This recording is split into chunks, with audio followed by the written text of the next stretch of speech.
Good evening and welcome to Monday Night Alive. I am Joe Johnston. I'll be your host this evening for the first segment. Rosalie will be the host for the second part. And I have the privilege of talking with Kristine Ashwood. Kristine is the director of 10,000 Villages, Cary, which is a store, but it's more than a store. Why is it different, Kristine? Why is 10,000 Villages different from most stores that you talk about? Well, Joe, I mean, as you know, as a volunteer, we're a local nonprofit and we're a fair trade market. And so basically that means that everything in our store is handcrafted by a person in need of income in a developing nation. Right. And while we're at 10,000 Villages Cary now, for 20 years, people knew us as 10,000 Villages Raleigh in Cameron Village. And we had a lease issue and we needed to make a move, which we did successfully. So we're excited about getting it open again. So what does it mean, fair trade? What does that mean? So fair trade is a term of trade. So we have free trade and we have fair trade. And while fair trade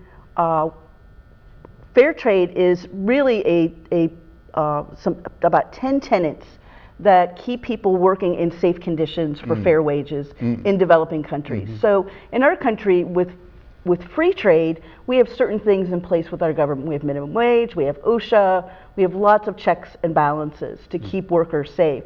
But in developing countries, they don't have this. And so fair trade really speaks to those issues. Oh, okay. Is all of the fair trade items that are at 10,000 Villages, they from other countries or some from this country as well? Right now, everything is from developing countries. And we do have some other projects that we work with. For instance, the Women's Bean Project, which is out of Denver. This is a project that puts soup mixes and cookie mixes and delicious brownie mixes together. And these are young women who have been incarcerated, and this is one of their first jobs, trying to, get back into the system and, getting jobs and whatnot. Right. We have interviewed here people who are involved with post-incarceration issues, and certainly it's extremely difficult oftentimes for them to get work. Yeah. So this is a great program. Yeah, and people love those products. Right, right.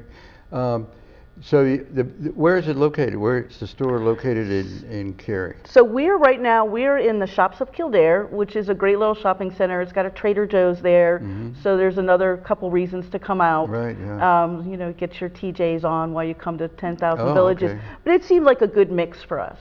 We know the Trader Joe's shopper is also, a 10,000 Villages shopper. Right, sure. And what kind of people? You also mentioned volunteers. How does that work? Well, we have had a great history of volunteerism in the store, actually in the company. The company of 10,000 Villages is really run by a lot of volunteers as well. In our local organization, currently we have about 45 active volunteers who help us run the store. Some folks have actually been volunteering since 1995, so that's a terrific history of having folks be there, help us run the store, help with customer service, and it's folks who really care about social justice, about working towards peace, and knowing that if people have jobs in these developing countries, in Bangladesh, in Pakistan, in India, in the West Bank, if they have jobs, then there's a chance for peace, when people are working, and they're working for a fair wage. And obviously people who are unemployed are much more prone to being influenced by anybody who wants to cause problems for other people. Because people need to feed their families. Absolutely.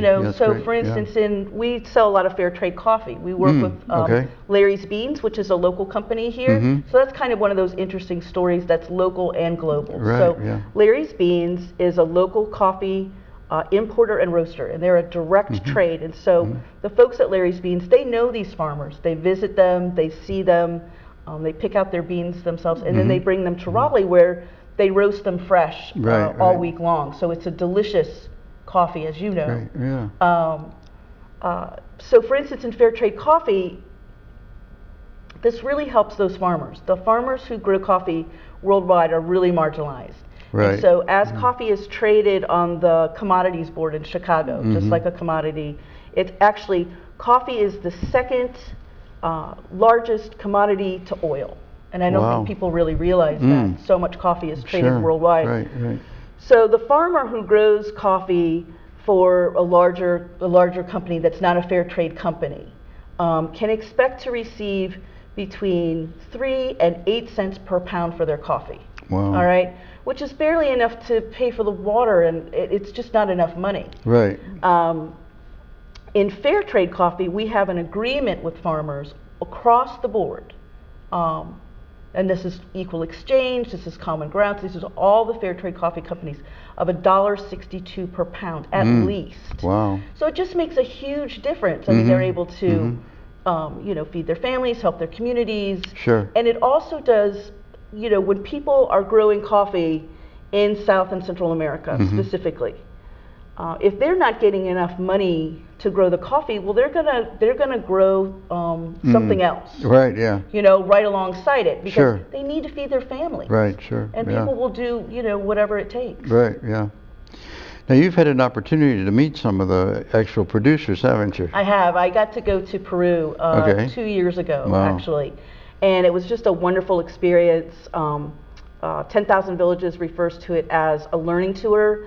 And we went, 12 of us who were managers and executive directors, went. Actually, we had some volunteers with us as well. We were the age group was great. We were from 35 to 74 in this group, and we just had a terrific time meeting the artisans, having lunch with them, meeting their families, seeing how they produce the product, seeing how the internal part of the business of fair trade runs. And really being able to say, coming back saying, yeah, this really works. These folks are really, they count on this extra income, they count on the vital income, they're sharing their knowledge with other people in the neighborhoods, they're doing training, they're bringing more people into it, they're growing capacity. So, but not just growing, but also craft people are also involved in it. Yeah, no, absolutely. So, for instance, one of the folks that we met right in Lima, is a jewelry maker, and in fact, I'm wearing a pair tonight. And so his name is Fermaid, and he has a shop right in the slums of Lima, right in the heart. So you see the pictures of Lima, and you can see all the little houses kind of all stacked up on top of one another. And his workshop is right in that area. And so when he first started out, he had just a little shack and no running water and no electricity. That's really how it begins. And little by little, with his relationship with 10,000 Villages, he was able to, bit by bit, grow this big 4-story building that he has now. Wow. So he has a 4-story building where the 2 floors on the bottom are for his family. He has a gorgeous showroom in the middle, and then his workshop is on the top. And so he had 7 young people from the neighborhood there learning how to, pull silver and finish jewelry, and it was interesting because you got kind of captivated in the sense of the work, and you kind of forgot where you were for a little bit until you went out on his balcony, and you were right in the heart of the slums of Lima. Wow. You were right there. Right. But he was willing to stay there and actually influence that area. And provide some job opportunities for people there. So that's a great thing. That's really the part of it. I think that's the most exciting. 10,000 Villages hasn't actually added any new artisan groups in a number of years. And part of this is because the artisans themselves are doing such a good job at growing capacity of hiring more people. Fermain is a silversmith, but he might he might make a connection with somebody who is a coiled wool worker, and bring that person into the mix as well. Cool. Yeah. What other? Well, one of the things that I always enjoy there is the nativity scenes that are featured every Christmas season. Yeah. This past year we had 72 nativities from 14 different countries. Wow, yeah. So it really is a place that people can count on when they're when they're doing that collection. And a lot of people collect nativities, and we have ones that are very serious and very sort of serious from the West Bank and, right, yeah, and sure. from some other places. And then we have some really humorous ones, and those are from Peru. Yeah, right. And they have the best sense of humor. And so there's one that depicts the Caribbean, and there's another one that depicts, a little crowded bus with Mary and Joseph on the top of the bus. And so that's very clever. That's one of my favorite ones. Yeah, mine too. Yeah, right, yeah. mine too. Yeah, yeah. Any other products that are significant?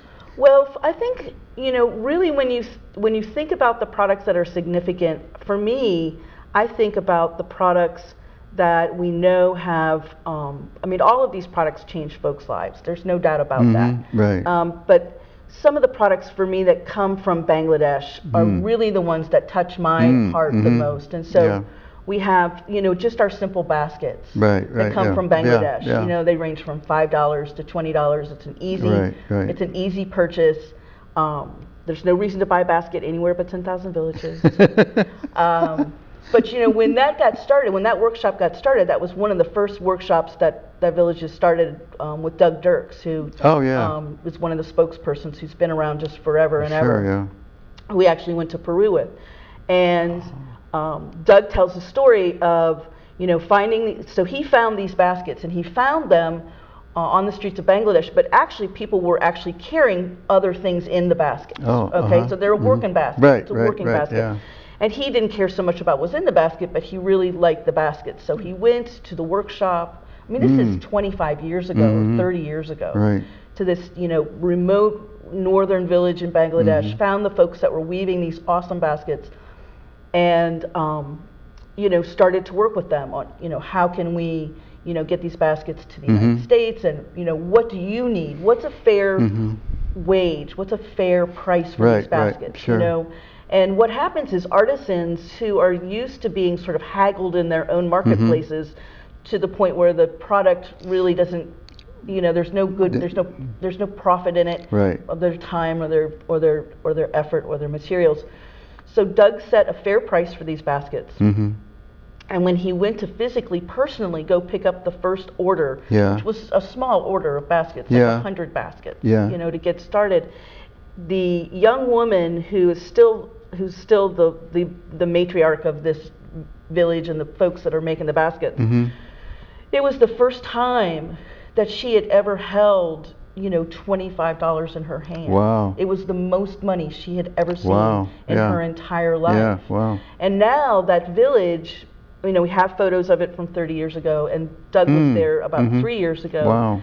And in this village now, all of the folks, you see the pictures of the people, everybody's got kind of a nice round face, and before they were very gaunt, and they weren't eating well, and the housing was very substandard. And now this whole village is all these brightly colored stilt houses up out of the floodplain. Wow. All brightly colored. Wow, amazing. Just a terrific turnaround, from these simple baskets. Wow.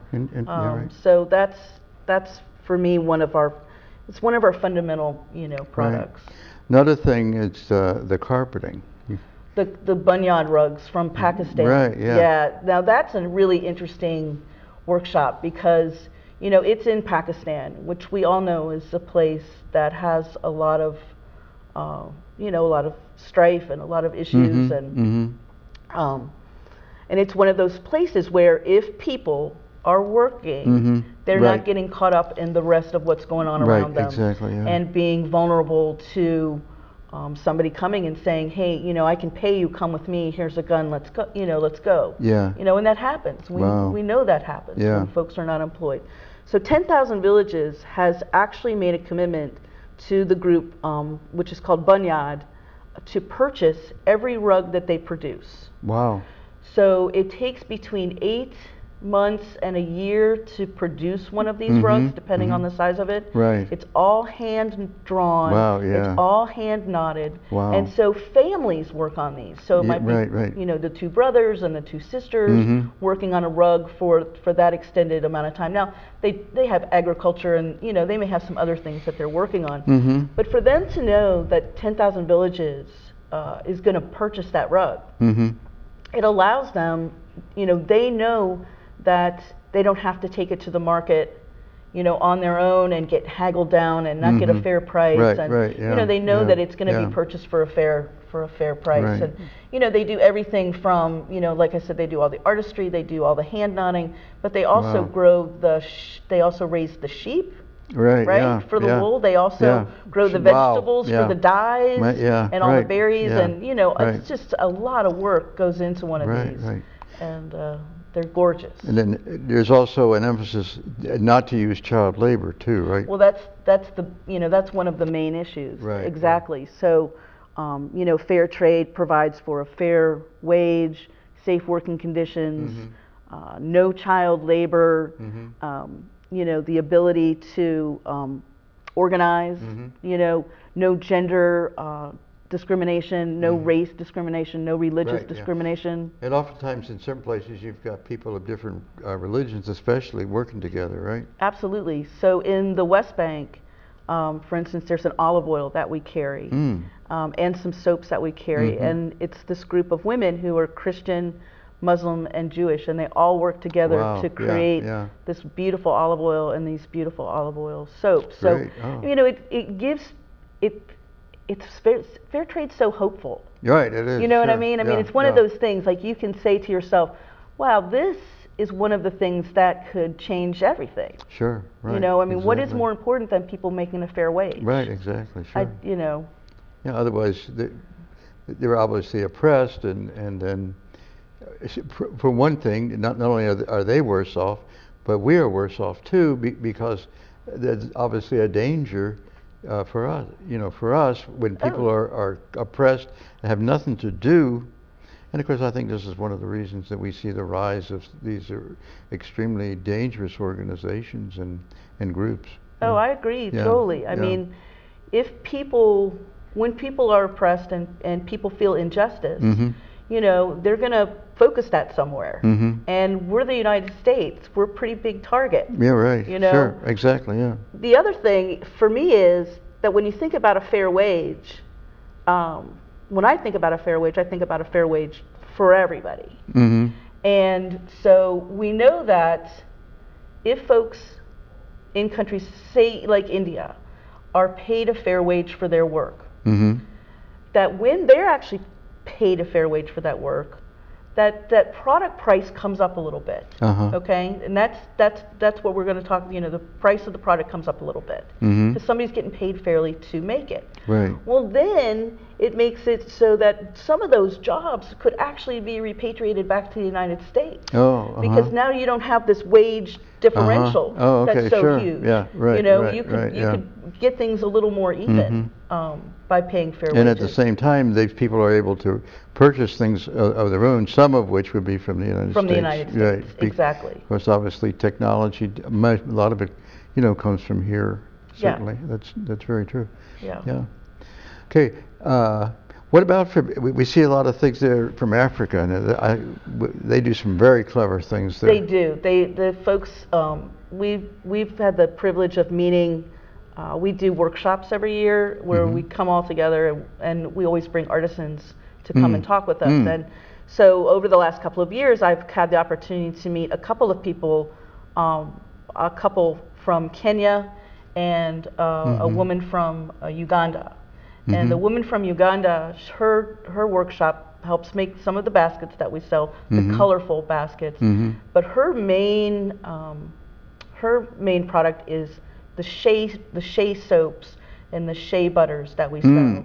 And in Uganda, they call shea women's gold, because women can make this product all by themselves. Wow. And they often do in these workshops. And so they can go out into the forest and they can whack the shea nuts out of the trees, and then they dry them, and then they, you know, they stamp on them to break the pod open, and then the inside gets cooked down, and it kind of looks like a big, awful, messy porridge for a long time, and they just keep going at it, and you know, working their hands with it, and all of a sudden it goes from this terrible looking gray, you know, yesterday's oatmeal kind of substance to this beautiful, shiny, you know, glistening, you know, body butter, you know, for your skin.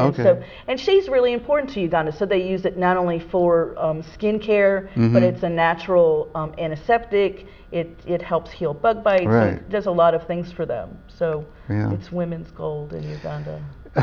You were talking about olive oil, and I just saw a program on 60 Minutes, you know, last week about some of the things that have been done where the mafias get involved in some of this and adulterating a lot of these products.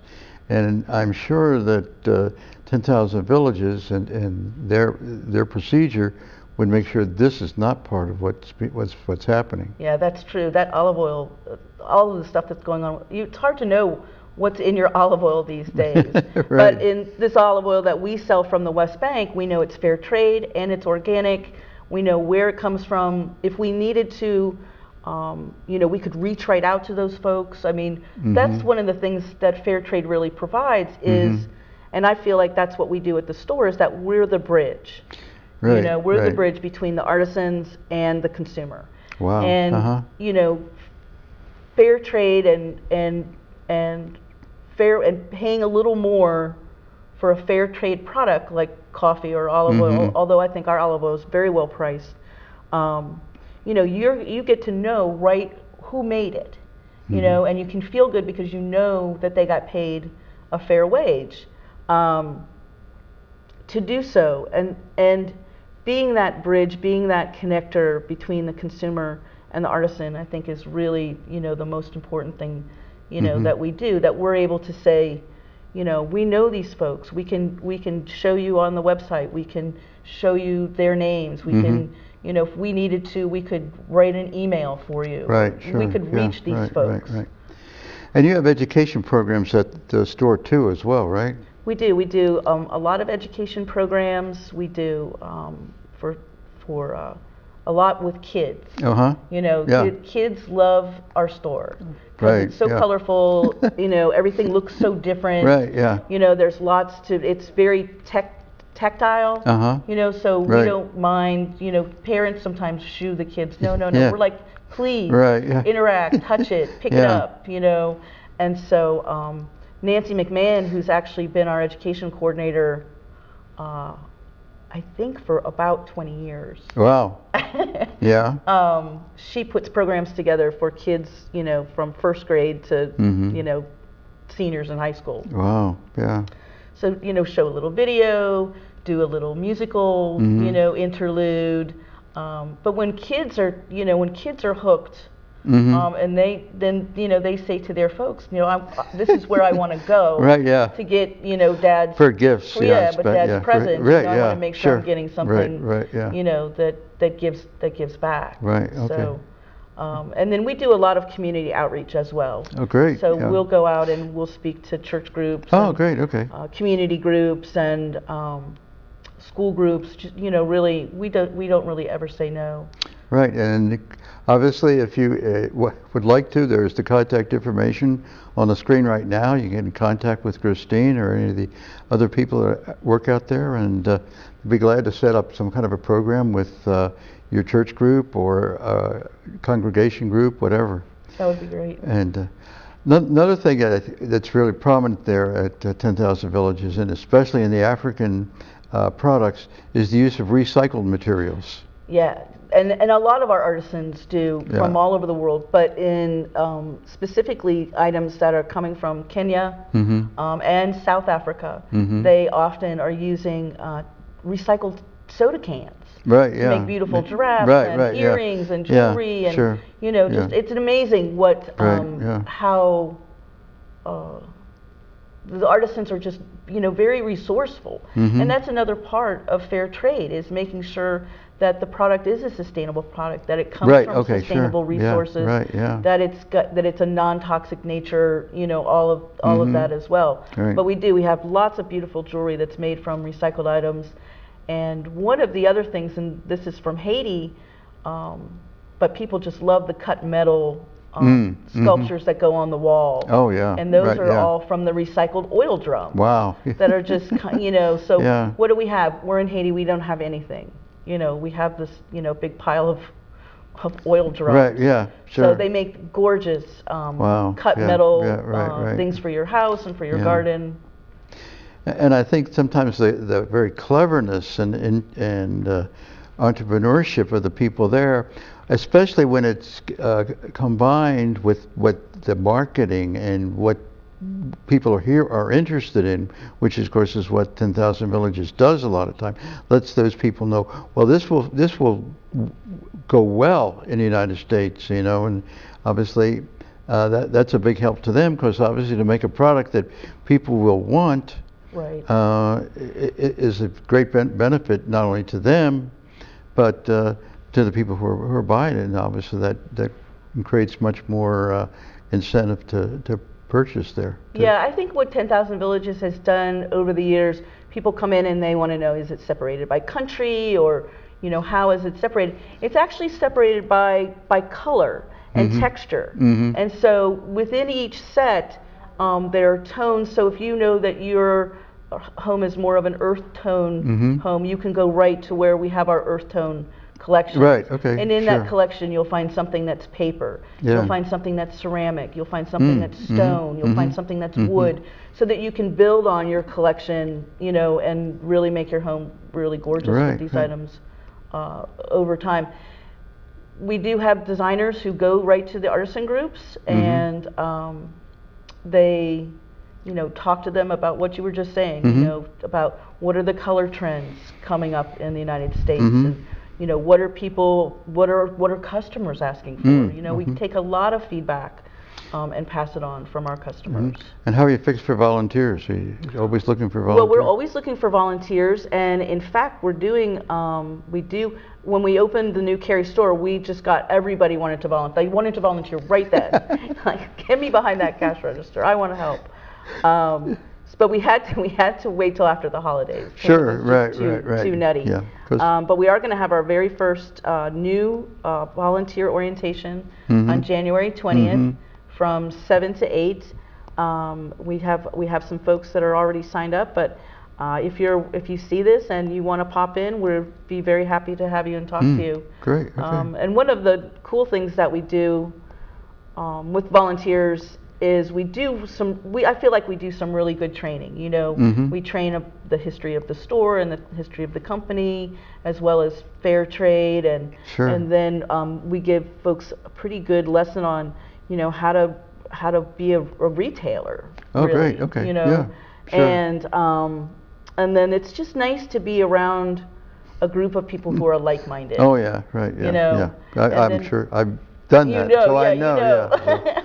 And then the 25% discount that we offer. Oh, that's cool doesn't hurt too. either. Yeah. Actually, my wife has also been a volunteer. My son, when it was in Raleigh, was at Broughton High School, and he volunteered there too at that time. So that's a special, you know, thing that I have connection with too. Yeah. Well, thanks very much, Kristine, for coming tonight. We really appreciate your coming over, and especially on short notice. And no problem, Joe. I knew she was going to be good, so I'm very happy to have you here. Good. So it's thanks nice again. To do this. Okay, now we're going to go to a public service announcement, and then Rosalie's going to host the second part.